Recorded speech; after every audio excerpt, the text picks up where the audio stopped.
एक महत्त्वाची बातमी पाहूया। काँग्रेस नेते विजय वडेट्टीवार यांनी मवियात भूकंप घडणार आहे असा आरोप केलाय। त्यांनी थेट कुणाचं नाव घेतलं नाहीये, मात्र आपल्याच सहकाऱ्यांवर संशय व्यक्त केलाय। नाना पटोले आणि संजय राऊत जागावाटपाच्या चर्चेत होते। जागावाटपाचा तिढा 2 दिवसातच सुटला असता तर 18 दिवस प्रचारासाठी प्लॅनिंगसाठी मिळाले असते। आम्ही कुठलंही प्लॅनिंग करू शकलो नाहीये। या घोळामागे षडयंत्र होतं का असा सवालही वडेट्टीवारांनी विचारलाय। नाही, विधानसभेला फटका बसण्याचे अनेक कारण असले तरी हे पण कारण नक्कीच आहे। 20 दिवस आम्ही जागेंचा घोळ ठेवला। नाना पटोले आणि संजय राऊत हे 2 प्रमुख नेते त्या ठिकाणी होते, त्यामध्ये आम्ही होतो। आम्ही कुठलाही प्लॅनिंग करू शकलो नाही। आम्हाला कुठलाही प्लॅनिंग करता आलं नाही। आम्हाला निवडणुकीसाठी तीनही पक्षाला संयुक्त कार्यक्रम आखता आला नाही। हे एक मुख्य कारण आहे की जागा वाटपांचा घोळ आणि घालवलेला वेळ याचाही फटका नक्की बसलेला आहे। वेळ घालवण्यामध्ये कुठं काही षडयंत्र प्लॅनिंग होतं का अशी शंका घेण्यास हरकत नाही। बावनकुळेंच्या वक्तव्यासंदर्भात बातमी आहे। जागा वाटपाचा तिढा वेळेत सुटला असता तर निवडणुकीचा निकाल वेगळा लागला असता असं विधान विजय वडेट्टीवार यांनी केलंय। त्यानंतर आता भाजपाकडून यावर प्रतिक्रिया समोर आली आहे। कालपर्यंत ईव्हीएमला दोष देणाऱ्यांनी अखेर चूक स्वीकारली असं म्हणत मंत्री चंद्रशेखर बावनकुळे यांनी मवियाला चिमटा काढलाय। तसंच समन्वयाच्या अभावामुळे मवियाचा पराभव झालाय असं बावनकुळे म्हणाले। बरं झालं त्यांनी मान्य करून टाकलं। कालपर्यंत ते मशीनवर दोष द्यायचे, ईव्हीएमवर दोष द्यायचे, आता वस्तुस्थितीवर आले आहे। त्यांनी आता थोडा अभ्यास केला दिसतो। अजून त्यांना अभ्यास करायची गरज आहे आणि त्यांनी अभ्यास करून काय चुकलं याचं आकलन जर योग्य केलं तर तुमची गाडी पटरीवर येऊ शकते। महाविकास आघाडी मात्र आता खऱ्या अर्थाने वस्तुस्थितीवर लक्ष द्यायला सुरुवात केली आहे, हे चांगलं आहे।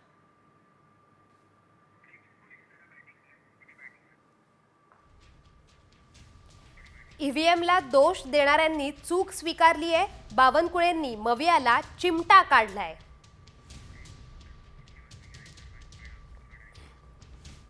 बातमी आहे खासदार अमोल कोल्हे यांच्या वक्तव्यासंदर्भात। खासदार अमोल कोल्हेंनी मविया महाविकास आघाडीतील मित्र पक्षांना जोरदार टोला लगावलाय। विधानसभेतील पराभवामुळे काँग्रेसची मोडलेली पाठ अद्याप सरळ व्हायला तयार नाहीये, तर दुसरीकडे शिवसेना अजूनही झोपेतून जागी झालेली नाही असं म्हणत अमोल कोल्हेंनी मित्र पक्षांना टोला लगावलाय। मुंबईमध्ये काल शरद पवार गटाच्या प्रमुख कार्यकर्त्यांच्या बैठकी पार पडली। त्या बैठकीत अमोल कोल्हेंनी हे विधान केल्याचं सूत्रांनी माहिती दिली आहे। तर लक्षात ठेवा, बचेंगे तो और भी लढेंगे असं म्हणत अमोल कोल्हेंनी कार्यकर्त्यांचं मनोबल वाढवण्याचा प्रयत्न केलाय।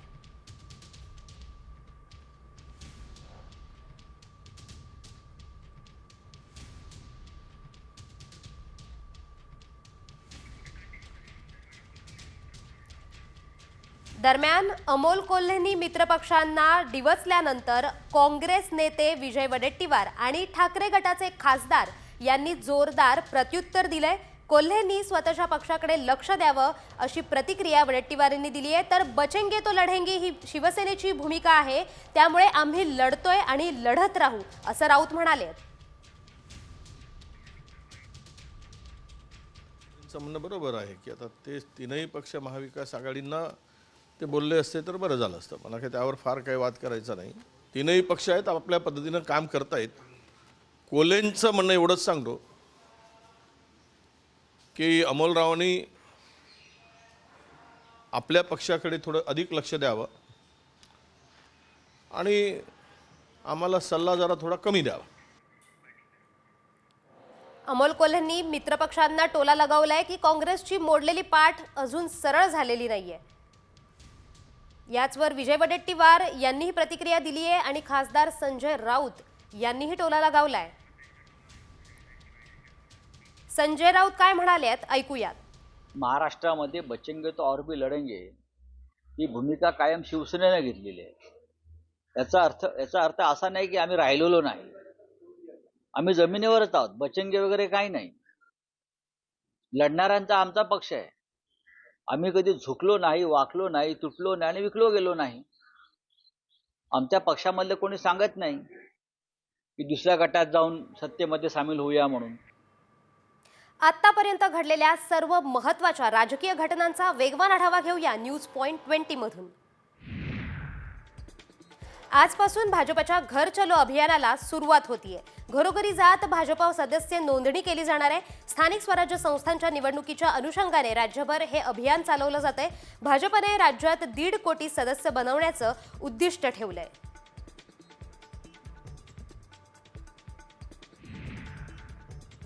छत्रपती घराण्याच्या खासगी जमिनी आणि इतर मालमत्तांना द बॉम्बे सरंजाम जहागीर आणि इतर इनाम नियमातून कायमची सूट देण्यात आली आहे. श्रीमंत भोसले कुटुंबियांचा उदरनिर्वाह त्यांच्या दर्जानुसार व्हावा म्हणून महसूल आणि वन विभागाने हा निर्णय घेतलाय.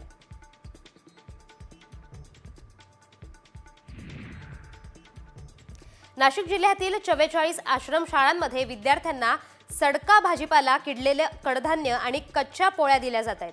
मुंडेगावच्या सेंट्रल किचनवर आमदार हिरामण खोसकरांनी अचानक छापा टाकल्यावर हा प्रकार उघडकीस आलाय.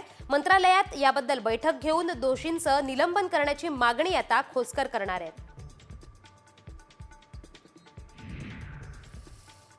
भाजप खासदार नारायण राणे यांनी महापालिका निवडणुकांवर मोठं विधान केलंय. भाजप स्वबळावर महापालिका निवडणूक लढवणार असं नारायण राणे म्हणालेत.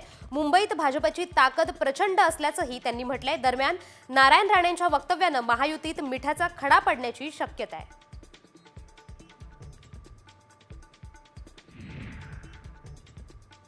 ठाकरे गटाचे खासदार संजय राऊतांनी वडेट्टीवारांच्या टीकेला उत्तर दिलंय. चर्चा कुणामुळे लांबली ते वडेट्टीवारांना माहीत असावं असं राऊत म्हणालेत.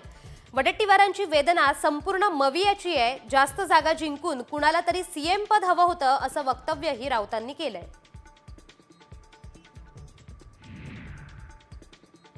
महाविकास आघाडीतील समन्वय अभावावर शरद पवार नाराज असल्याची माहिती मिळतेय. विधानसभा निकाल जाहीर झाल्यानंतर आघाडीच्या राज्यस्तरीय नेत्यांची एकही बैठक झाली नाही. यामुळे पवार नाराज असल्याचं समजतंय. आगामी पालिका निवडणुकांच्या पार्श्वभूमीवर मवियाची बैठक व्हायला हवी होती असं त्यांचं मत आहे.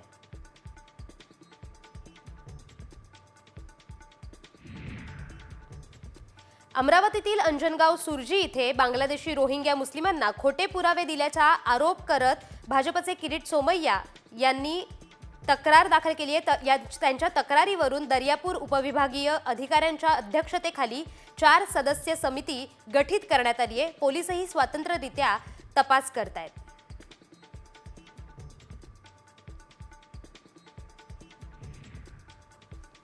आरटीई अंतर्गत प्रवेशामध्ये अनेक पालक एजंटच्या भूलथापांना बळी पडतात. खास करून मुळशी तालुक्यात असे अनेक प्रकार घडत असल्याचं चित्र शिक्षण विभागाच्या निदर्शनास आले. प्रवेश मिळाल्यानंतर त्याच्या पडताळणीत खोटी माहिती आढळली तर शिक्षण विभागाकडून कारवाई केली जाईल असं सांगण्यात आलंय.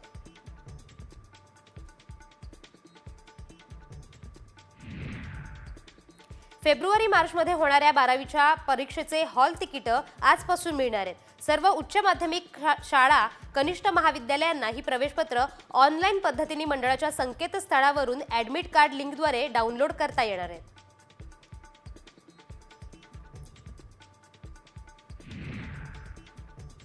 जगातील सर्वात शक्तिशाली पासपोर्टची क्रमवारी जाहीर करण्यात आली आहे. हेनले आणि पार्टनर्स ही प्रतिष्ठित संस्था दरवर्षी ही क्रमवारी जाहीर करते. देशाचा पासपोर्ट जितका अधिक शक्तिशाली असेल तितका अधिक त्या देशातील लोक व्हिसा मुक्त प्रवास करू शकतात.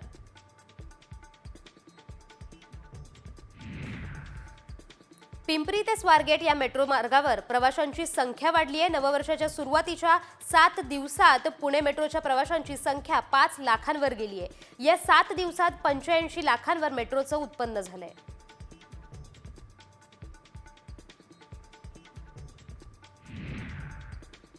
पुणे मेट्रोने प्रवास करणाऱ्यांसाठी आनंदाची बातमी आहे. पुणे मेट्रो आता रात्री 11 वाजेपर्यंत धावणार आहे. यापूर्वी मेट्रोची सेवा सकाळी 6 वाजल्यापासून रात्री 10 पर्यंत सुरू असायची. प्रवाशांचा वाढता प्रतिसाद पाहता वेळेत वाढ करण्यात आली आहे.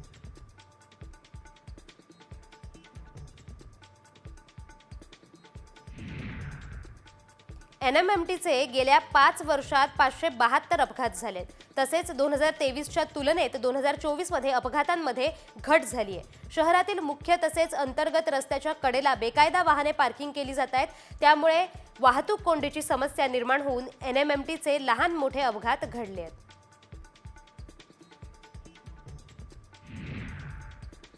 मुंबईकरांनी इलेक्ट्रिक वाहनांना पसंती दिली आहे. दिवसेंदिवस पेट्रोलचे वाढते दर आणि प्रदूषणावर चांगला उपाय म्हणून इलेक्ट्रिक वाहन वापराकडे नागरिकांचा कल वाढतोय. तसेच सहज चार्ज करता येत असल्याने खरेदी करण्याकडे नागरिकांचा ओढ आहे.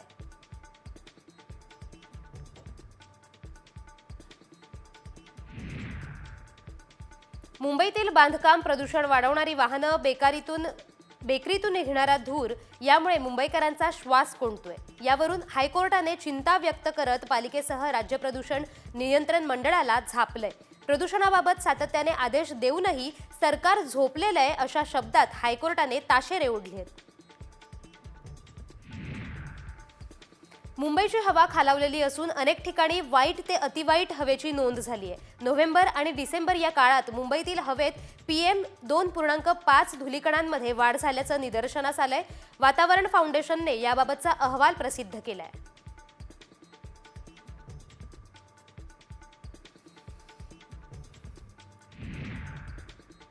L&Tच्या CEOंनी केलेल्या वक्तव्यावर अभिनेत्री दीपिका पदुकोण चांगलीच संतापली आहे. L&Tचे CEO SN सुब्रमण्यम यांनी केलेलं वक्तव्य सध्या चर्चेत आलंय.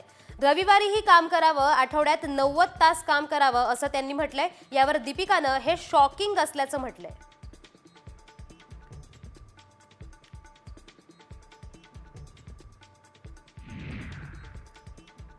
पुण्यात थंडी वाढल्यानं सारसबागेतील गणपती बाप्पाला थंडीचा पेहराव करण्यात आलाय.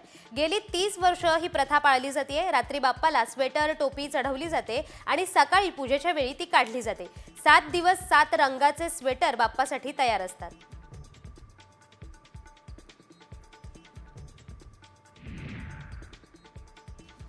छत्रपती संभाजीनगर थंडीनं गारठलंय. 10 अंश सेल्सिअस तापमानाची नोंद झाली आहे. त्यामुळे शहर आणि ग्रामीण भागात अनेक ठिकाणी सकाळी सकाळी लोक शेकोट्यांचा आधार घेताना दिसतात. उत्तरेकडील थंड वाऱ्याचा वेग वाढला तर पारा आणखी घसरू शकतो अशी शक्यता वर्तवण्यात आली आहे.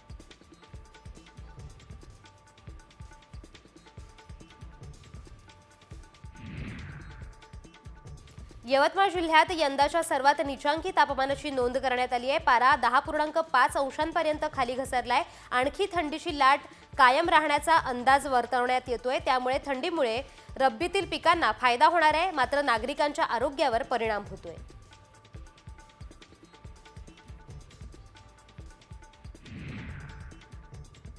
यंदा हिंगोलीत हळदीवर सातत्याने रोग पडतोय. त्यामुळे शेतकरी मेटाकुटीला आलाय. मागील 10 वर्षात एकरी 30 क्विंटल हळदीचं उत्पादन मिळणाऱ्या शेतकऱ्यांना हुमणी आळी आणि करप्या रोगामुळे केवळ प्रति एकर 5 क्विंटल हळदीवर समाधान मानावं लागतंय.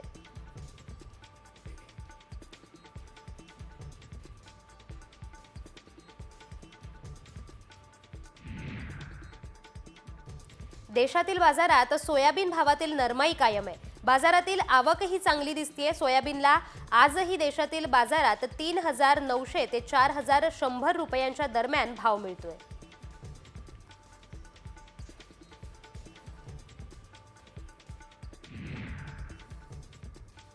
रब्बी हंगामासाठी सांगली जिल्ह्यातील 1,02,031 शेतकऱ्यांनी पीक विमा काढलाय.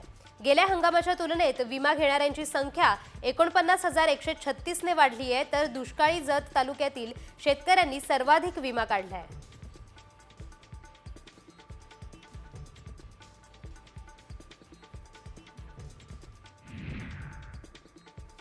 अलिबागच्या धेरंड शहापूर खारभूमी योजनेतल्या खार बंदिस्तीची दुरुस्ती आणि नूतनीकरण केलं जाणार आहे. या कामासाठी राज्य सरकारने 4.25 कोटी रुपये मंजूर केलेत. जवळपास 150 हेक्टर खार जमीन संरक्षित होणार आहे.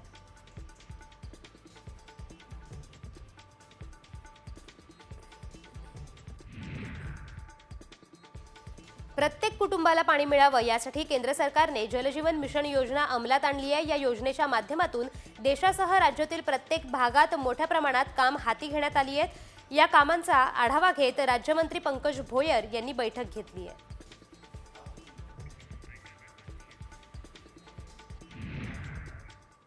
एक मोठी बातमी समोर येतेय. विधानसभा निवडणुकीच्या काळात भाजप सोडलेल्या नेत्यांना परतीचे वेध लागलेत. काही नेत्यांनी भाजप नेतृत्वाशी संपर्क साधल्याची माहिती मिळतेय. कोकणातील एका नेत्याने भाजप प्रदेश अध्यक्ष चंद्रशेखर बावनकुळे यांची भेट घेतल्याची माहिती मिळतेय. अजित पवार यांच्या राष्ट्रवादीत गेलेले संजय काका पाटील देखील भाजपमध्ये येण्यास इच्छुक असल्याचं कळतंय. दरम्यान समरजित घाटगे, हर्षवर्धन पाटील, बाळ माने, राजन तेली यांनी भाजपला रामराम केला होता.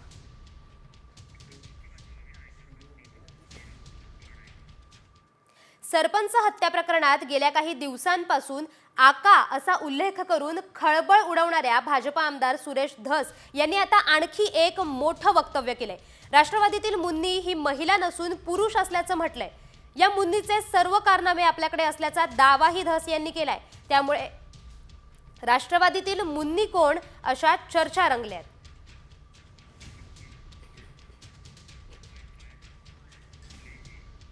मुन्नी जे आहे, मी फक्त मुन्नीच्या बाबतीत एकच सांगतो की मुन्नी ही महिला भगिनी वगैरे नाही. ही राष्ट्रवादीतली मुन्नी ही पुरुष आहे आणि मी जे बोललोय त्या मुन्नीला 100% कळालेलं आहे. फक्त ती बाहेर आलेली नाही. मुन्नींनी बाहेर येऊ द्या. मग मुन्नी बदनाम होणे याची दक्षता तुम्ही घेताय का? मुन्नी बदनाम झालेली अगोदरच. मुन्नी बदनाम हो गई, डार्लिंग तेरे लिए. ती डार्लिंग जे आहे त्याच्यासाठी मी पूर्णपणे मुन्नी बदनाम झालेली आहे. नेमकी बडी मुन्नी कोण आहे ते त्यांना विचारा. हे असले फालतू गोष्टी कोणी बोलत असेल तर मी स्पष्ट नावं घेऊन बोलणार आहे. त्याच्यामुळे त्याला विचारा कोण आहे ते. राज्यभरातल्या सर्व महत्त्वाच्या घटनांचा वेध घेऊया 36 जिल्हे 36 रिपोर्टरमधून. सांगली जिल्हा मध्यवर्ती सहकारी बँकेच्या थकीत कर्जाच्या वसुलीसाठी बँक प्रशासनानं हालचाली सुरू केल्यात. ताब्यात असलेल्या 2 साखर कारखान्यांसह 6 संस्थांकडे 264 कोटी थकीत आहे. वसुलीसाठी या संस्थांची मुदतपूर्व विक्री अथवा लिलाव प्रक्रियेच्या कायदेशीर मार्गाचा विचार सुरू आहे.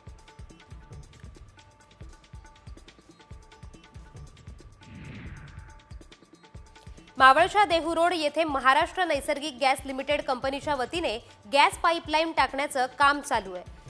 यातील MNGLच्या पाईपलाईनला अचानक आग लागली. वेळेत आग आटोक्यात आणल्यानं पुढील अनर्थ टळलाय.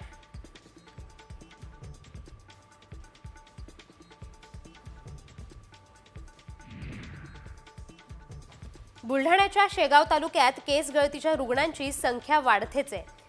तालुक्यातील 11 गावात 100 रुग्ण आढळलेत. आरोग्य विभागानं काही गावांमध्ये केलेल्या सर्व्हेमधून हे धक्कादायक वास्तव समोर आलंय. त्यामुळे स्थानिकांमध्ये भीतीचं वातावरण आहे.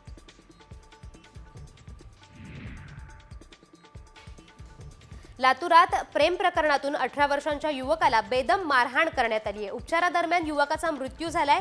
मृताच्या नातेवाईकांची लक्ष्मण हाकेंनी भेट घेत आरोपींना कठोर शिक्षा व्हावी अशी मागणी केली आहे. शनी शिंगणापूर देवस्थानच्या उत्पन्नात 5 कोटींनी वाढ झाली आहे. गेल्या वर्षी 40 कोटी रुपये उत्पन्न देवस्थानाला मिळालं होतं, तर या वर्षात 45 कोटी रुपये उत्पन्न देवस्थानाला मिळालंय. या वर्षात जवळपास 75 लाख भाविकांनी शनी दर्शन घेतलंय.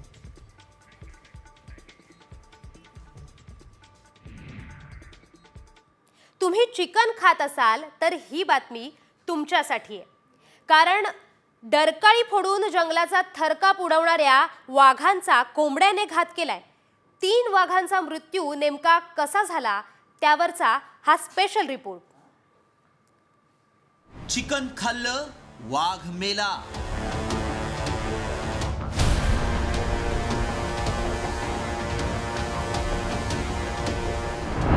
कोंबडीनं केली वाघाची शिकार. वाघांच्या मृत्यूनं राज्यात खळबळ. वाघाची डरकाळी ऐकून जंगलात थरकाप उडतो. मात्र याच वाघाचा मृत्यू कोंबडीचं मांस खाल्ल्यानं झाल्याचं ऐकून अनेकांचा थरकाप उडालाय. नागपूरच्या गोरेवाडा रेस्क्यू सेंटरमध्ये 3 वाघ आणि एका बिबट्याचा चिकन खाल्ल्यानं मृत्यू झाला आणि एकच खळबळ उडाली आहे. मात्र वाघांच्या मृत्यूचं नेमकं कारण काय पाहूयात. मानवी वस्तीवरील हल्ल्यामुळे गोरेवाडा रेस्क्यू सेंटरनं वाघांना रेस्क्यू केलं. वाघांवर उपचार सुरू असताना त्यांना कोंबडीचं मांस खायला दिलं. कोंबडीचं मांस खाल्ल्यानं 3 वाघ आणि एका बिबट्याचा मृत्यू झाला. वाघांच्या मृत्यूमुळे रेस्क्यू सेंटरमध्ये खळबळ उडाली आहे. मृत वाघ आणि बिबट्याच्या अवयवांचे नमुने भोपाळ पशुवैद्यकीय सेंटरला पाठवण्यात आलेत. वाघ आणि बिबट्याचा मृत्यू बर्ड फ्लूमुळे झाल्याचं स्पष्ट झालंय. बर्ड फ्लूमुळे वाघांचा मृत्यू झाल्याची घटना घडली नव्हती. त्यामुळे बर्ड फ्लूमुळे वाघांचा मृत्यू कसा झाला याविषयी रेस्क्यू सेंटरच्या प्रशासनानंही आश्चर्य व्यक्त केलंय. तर वनमंत्री गणेश नाईक यांनी वाघ आणि बिबट्याच्या मृत्यूच्या चौकशीचे आदेश दिलेत. प्रयोगशाळेतून जो अहवाल आलेला आहे त्याच्यानुसार बर्ड फ्लू आहे, H5N1 हा व्हायरस आहे आणि त्या व्हायरसमुळे या 3 वाघांचा आणि 1 बिबट्याचा मृत्यू झाला असं आम्हाला दिसून आलं आहे. त्यांना देणारं जे खाद्य आहे ते खाद्य तपासून द्या अशा प्रकारच्या सूचना वरिष्ठ अधिकाऱ्यांनी संबंधित प्राणी संग्रहालयाला दिलेल्या आहेत. आता याची अजून सखोल चौकशी होईल आणि त्याच्यातून काय निष्पन्न होते ते बघूया. एकीकडे HMPV या विषाणूनं टेन्शन वाढवलेलं असतानाच आता बर्ड फ्लूमुळे वाघांचा मृत्यू झाल्याचं समोर आल्यानं अनेकांचे धाबे दणाणले. त्यामुळे वाघांच्या मृत्यूस कारणीभूत ठरलेला H5N1 हा विषाणू यापूर्वी आलेल्या बर्ड फ्लूपेक्षा वेगळा आहे का याचा शोध घेण्याची गरज आहे. इतकंच नाही तर बर्ड फ्लूची लागण इतर वाघांना होऊ नये यासाठी विशेष काळजी घ्यायला हवी. याबरोबरच वाघांसाठी आणल्या जाणाऱ्या खाद्याची योग्य प्रकारे तपासणी केली जात नाही का याचीही चौकशी होऊन सत्य बाहेर यायला हवं. पराग ढोबळेसह ब्युरो रिपोर्ट, साम TV न्यूज, नागपूर.